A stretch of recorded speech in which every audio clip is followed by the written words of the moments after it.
Well, 12 days from now will mark a decade since CM Punk's infamous pipe bomb that he dropped on Monday Night Raw.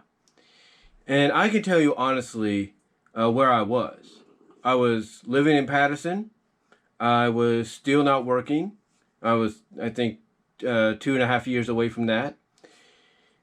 And especially about a year and a half away from the Walmart where I would be working, would be built.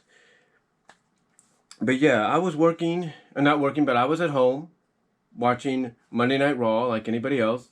I was still watching at that time. I was still watching. And I think that was at the time when it was just starting to be 3 hours, or it was just still remaining around 2, but it was in the process of becoming 3 eventually.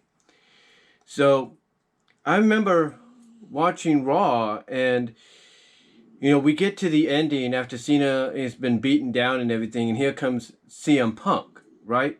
He gets onto the ramp, and let's just say the rest is history. The rest is completely history, because what proceeded afterwards was just something that none of us as wrestling fans thought we would see coming. Because of the fact that CM Punk went out there and said the things that he did. I mean, he has come out and said in various interviews that he was basically allowed to go out and say whatever he wanted. They gave him a mic and said, hey, go, say whatever you want to say. And the other reason for that happening, for him being allowed to do that, wasn't just the fact that he was finally getting a rare opportunity that not many men and women in WWE get to have, and that's be able to kind of legit shoot or kind of legit work shoot a promo and how they feel, on television, in front of the world to see. But it was also because of the fact that contractually, CM Punk's contract with the WWE was going to expire at Money in the Bank in July. And, this obviously was WWE's way of kind of, letting him, go out and vent how he felt, knowing basically that there was a good chance that he may or may not resign, and that if he wasn't going to resign, here, let's give you the opportunity to kind of say how you truly feel, kind of, just, go out there and shoot, if you will. And there's a lot of people that, when they look back at this promo, this pipe bomb from a decade ago, back in 2011, a lot of people would say that when you listen to his words, a lot of what he said still rings true to this day. It still rings true to this day. I mean, one of the key things that he mentioned was he's just a spoke on the wheel. He's just a spoke on the wheel, and that even if he leaves, the wheel's things are still gonna remain the same. Some people would say that when you listen to what he mentions in this pipe bomb, that it's almost like he could see. It's almost like he was a prophet, like he saw into the future of WWE and saw where it was heading.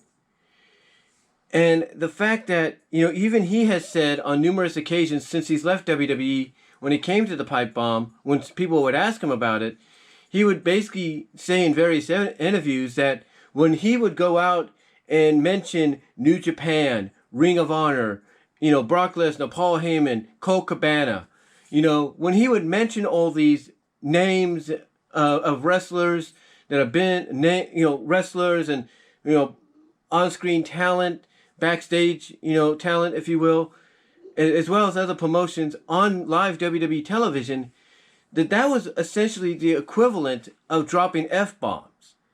And he's even said that in some recent interviews. He has said that, if not a more recent one, where he said he could have easily dropped an F-bomb, but, and shocked the whole world, the audience there, as well as people watching at home, like, oh, wow, he's not supposed to say that.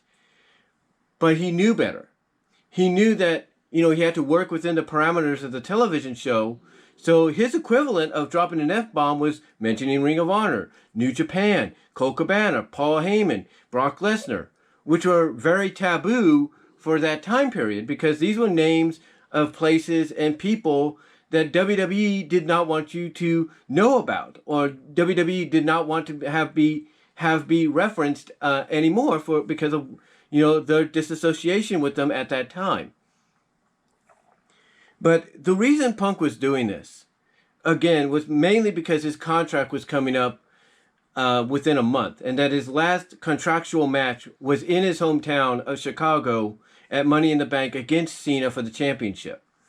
And what they did is they basically built up the idea in story in a work-shoot style storyline, which they rarely do, and I think they should do once in a while now. But they built it up in a work-shoot style storyline where Punk basically said, hey, when I win the championship, I'm leaving with it. I might go to Japan and defend it. I might go to Ring of Honor and defend it. I might go to any other promotion outside of WWE and defend it. And he even said he would do the one thing afterwards, when he won the championship and left. He said he would go home and toss it into the fridge. And guess what? He legitimately backed up what he said when he tweeted out a picture of him basically putting the WWE Championship that he just won in his refrigerator. Or one of his refrigerators, I would guess. But, that was the whole basically genesis, if you will, or not genesis, but genius behind this pipe bomb that WWE, they basically, when they allowed Punk to go out and do this, they essentially put themselves in a situation to where now they had to play within that work legit shoot parameter of a storyline. And even Vince McMahon in the ring, when he was confronting John Cena about the situation in story, mentioned that how would you mention the fact that, just imagine if Punk wins and he shows up in another wrestling promotion with the WWE Championship.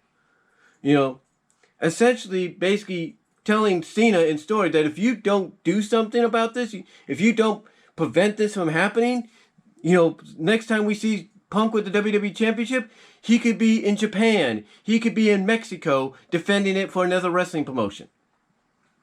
They had to play within the parameters.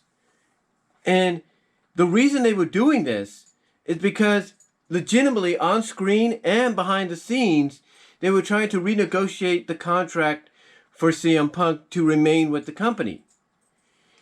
And it was almost basically at 0 hour when they were finally able to negotiate something, but to keep it somewhat legitimate and real, they allowed Punk to leave the Allstate Arena once he won the championship with the title and do exactly what he said he was going to do.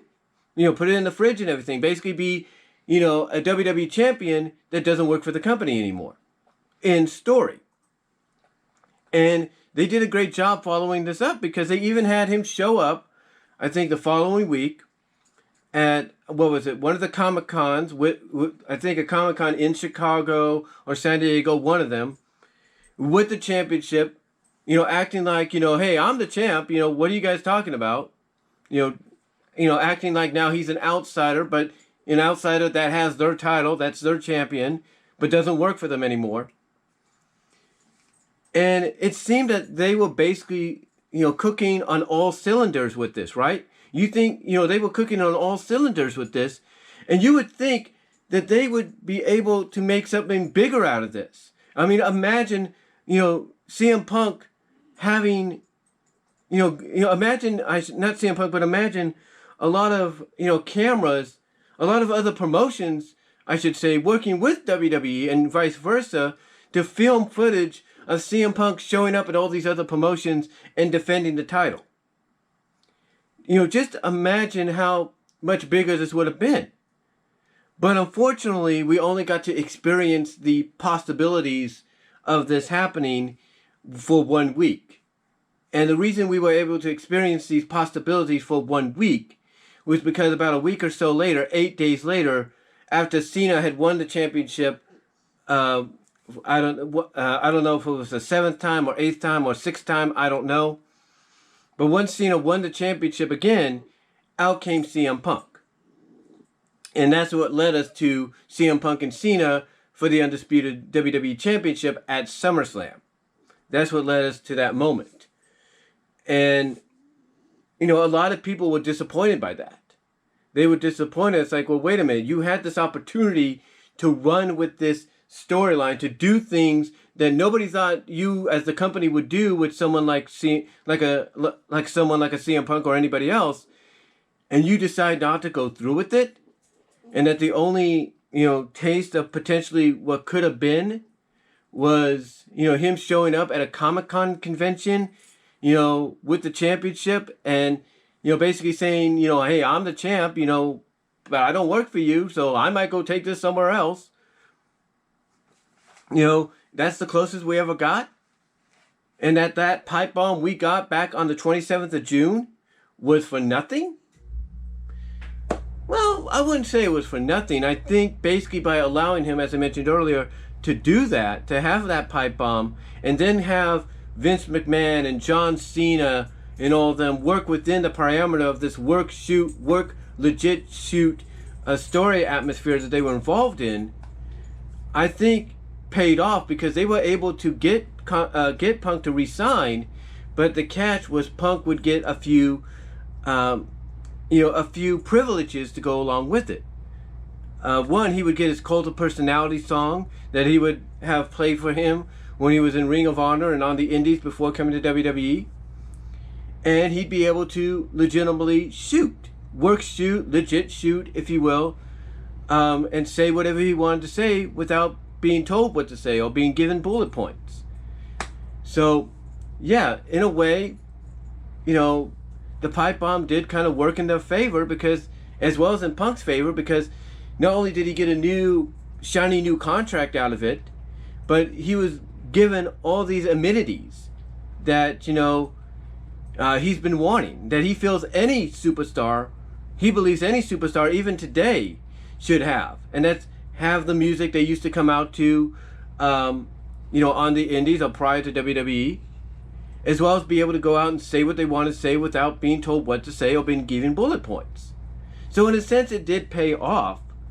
But to a lot of people at that time, it's like you had the potential to go a lot further with this, and you only gave us a tiny sample of it, within that 8-day span of what it would be like to have Punk as your champion, but not be working for you and be more of an outsider that potentially could go anywhere else and defend that title. They had the opportunity and they didn't run with it. The company that did run with it, though, believe it or not, was Impact Wrestling, TNA. And how did they run with it?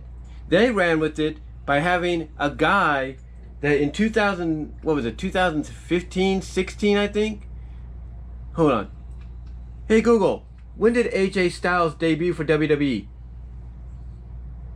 2002. On the website imdb.com, they say, Styles first appeared in WWE in 2002, but turned down a developmental contract he was offered with the company. To find out more, look for the link in your Google Home or Google Assistant app. Well, 2002 is when he was been with the developmental HWA. But anyway, he debuted around 2016 is what I'm trying to get at. He debuted around 2016, about 14 years later. And within his first year, he became champion. But a few years prior to that, Impact Wrestling, TNA, did the one thing, that WWE was afraid to do with CM Punk. And CM Punk should have at least spoken out about it and said, hey, let's try this. You know what I'm saying? And that's have Styles win the contract, or win the championship, while legitimately not under contract to Impact Wrestling, TNA. And then they did basically the one thing, again, like I said, that WWE was afraid to do. They actually filmed AJ competing in other promotions, mostly Japan, some in Mexico, where he was defending the Impact World title, or the TNA World title, but he was not under contract to TNA Impact Wrestling. Thus, he was in storyline, if not somewhat legitimate, he was not recognized as the champion, even though he was. So to have a company like Impact Wrestling, TNA, basically take the ball that WWE dropped with this, this storyline with CM Punk, and run with it with AJ Styles about a couple years later, that's saying something.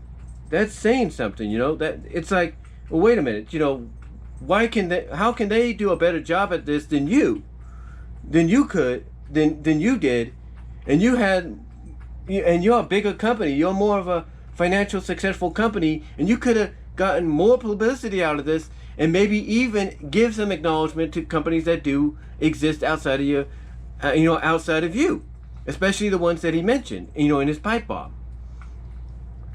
But unfortunately, they didn't do it. But again, I think the silver lining, if you will, as I'm just checking my time there, the silver lining is that CM Punk not only got a financially good brand new contract, but he got the amenities of getting Cult of Personality played as his theme music like he used to on the Indies and Ring of Honor, and he got to be able to say what he wanted, without any consequences. No bullet points, no scripts, just straight out CM Punk shoot or work shoot style promos.